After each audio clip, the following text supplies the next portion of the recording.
What's going on, everybody? Welcome back to the 40-day bootcamp. It is day 13. We are almost 2 weeks into the series, which is crazy. I knew I'd make it. It's nuts to see how many of you have made it. Numbers are dwindling a little bit, but the people that stick with it are really going to see improvement. And there's a lot of really good information coming in the next few weeks. So today is fair value gaps, part 2. We're going to continue to roll into it. Today is just why do we use fair value gaps and how do we use them and what do we not use them for. So our 3 key points, super simple. We don't use fair value gaps for reversals. IFVGs are not our setup. So IFVGs are just inverse fair value gaps. So that's when, like right here, this is a fair value gap. It got inversed. Technically, some people, for their setup, they do that, and then they look for it to get tapped, and then they look to long. I don't do that. If we just use fair value gaps whenever we're starting, it increases our probability for winning, which is what we want. We want a high win rate. We don't want every single possible entry in the game. We're looking for A-plus setups, and that's it. If it's really good, we're going to take the fair value gap, not the IFVG, the FVG. You can. Other people teach that. I don't. If that's what you're looking to get into, you are in the wrong place. It's a possibility. I don't personally use it.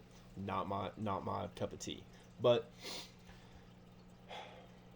we don't use it. We don't do that around here. No reversals for fair value gaps. But whenever we just focus on fair value gaps like this, we have a higher probability of getting our profit hit. Just like this one right here. We tapped into it, and it went straight down. Would have been profit. I didn't take the setup because I lost previously, but that's what we use them for. So what do we use fair value gaps for?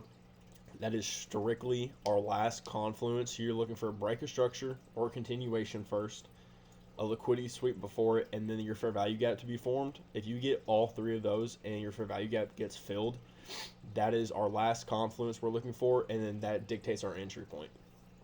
We look to hit right in the close to the middle, or a wick to the middle would be ideal. If you only wait for those are really high probability setups, but they come far and few between.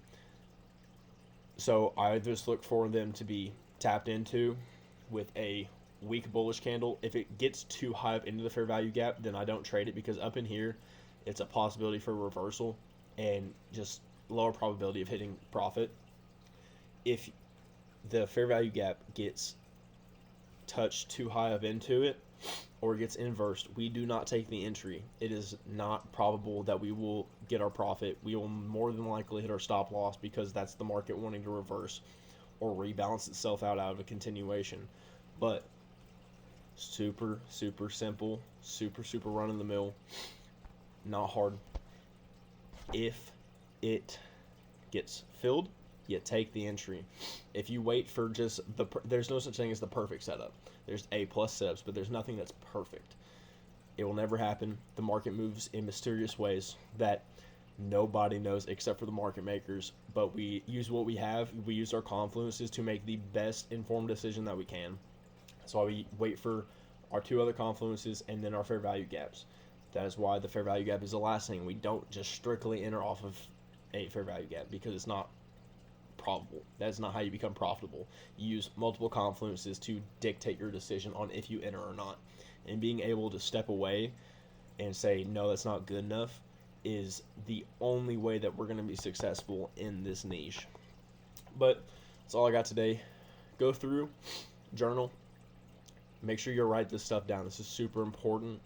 Go in, find 5 examples of fair value gaps that would play out and hit profit, and then find 5 that got too high up into it, or the if you're looking at bearish fair value gaps, if the bullish candle is too high up into it and it closes within it and it's a strong bullish candle, if it worked out, chart it.